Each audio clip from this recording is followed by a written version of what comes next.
Good afternoon, folks. I'm here now on the battlefield of Chippawa, which was fought in July 1814.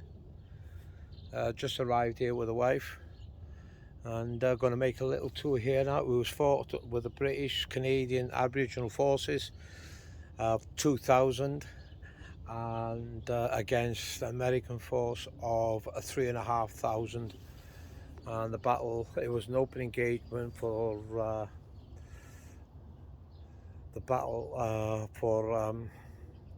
of Niagara, and it was the first time in American history that the American forces fought the British in open ground. And this is the site that they did it in.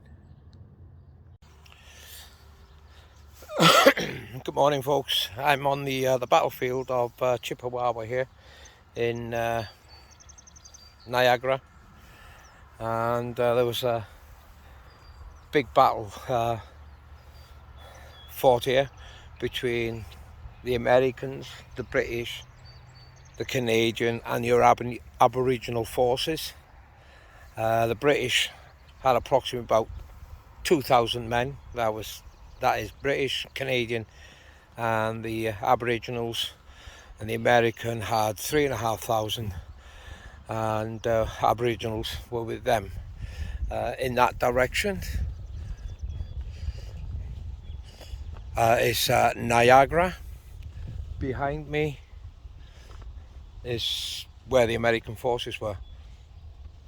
They were down behind me, encamped on the other side of the river, the creek.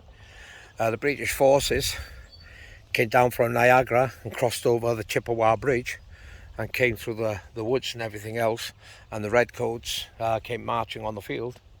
Their militia and that of the regiment forces were sent down through the woods to the front of the creek, while the Americans were in the encampment.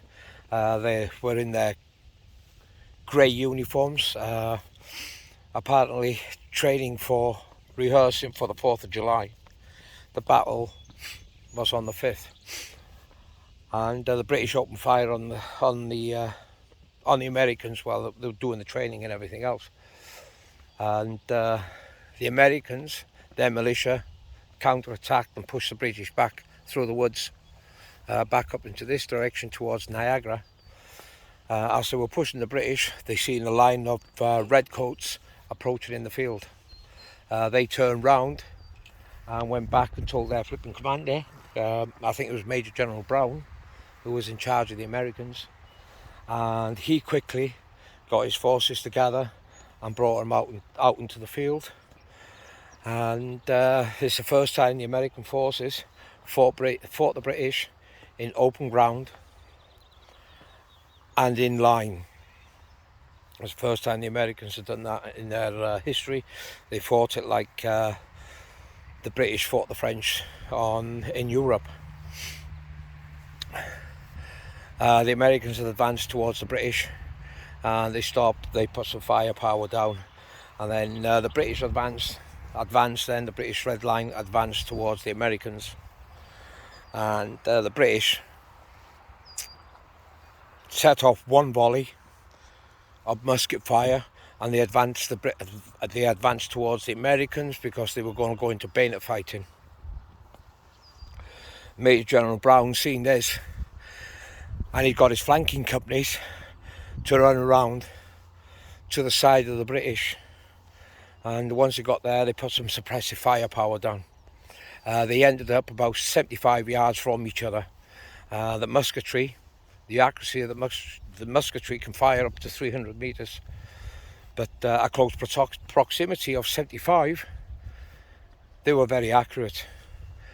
And because the Americans flanked the British, so they're getting suppressive fire from the front, from the sides, everything else, the British were falling. Major General Railis, if I pronounce his name right, seeing this happening, his men were just dropping, and he ordered a retreat, and they then headed back towards Chippawa Bridge, and crossed the river there, and they blew up the bridge to stop the Americans advancing after them. It was a while after that the Americans left this location, and they went up towards Lundy Lane, where the British were, and the regiment they fought here, or the regiments they fought here. And they fought a big battle at Lundy Lane. British soldiers that fell here, there was around 200 killed and about 500 wounded. And that's on both sides, and about 100 flipping aboriginal warriors were killed here. The British were buried on site here. According to the write-ups behind me, the British were buried here on site. Whereabouts, I don't know.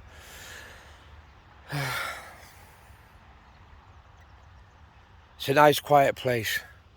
There's the memorial for it, and the Americans and the British flags flying.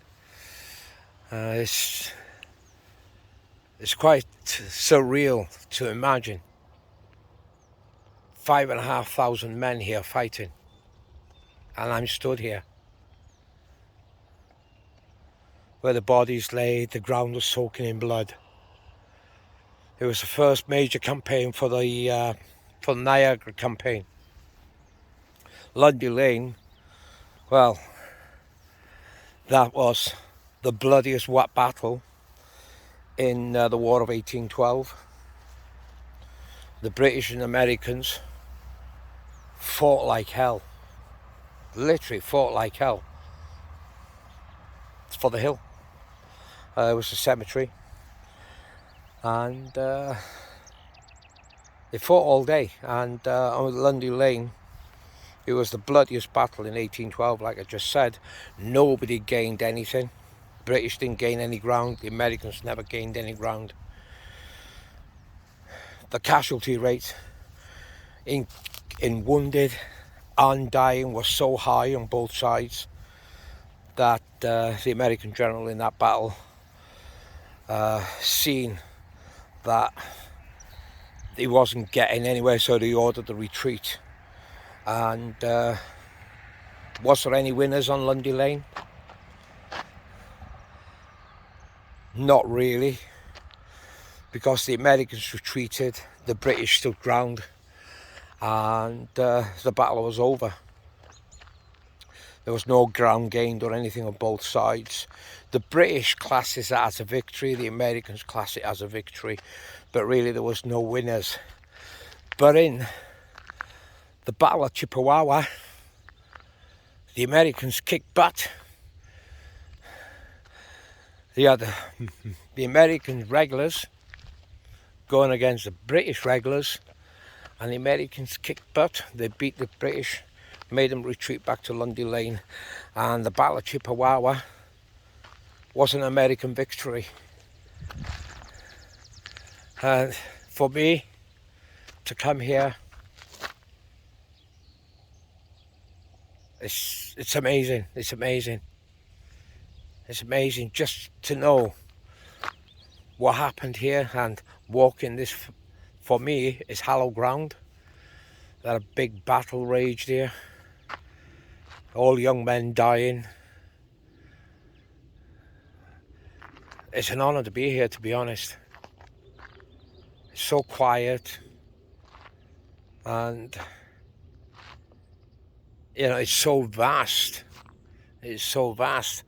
You know, especially with 3,500 men. How much of this field was taken by the troops out in formation?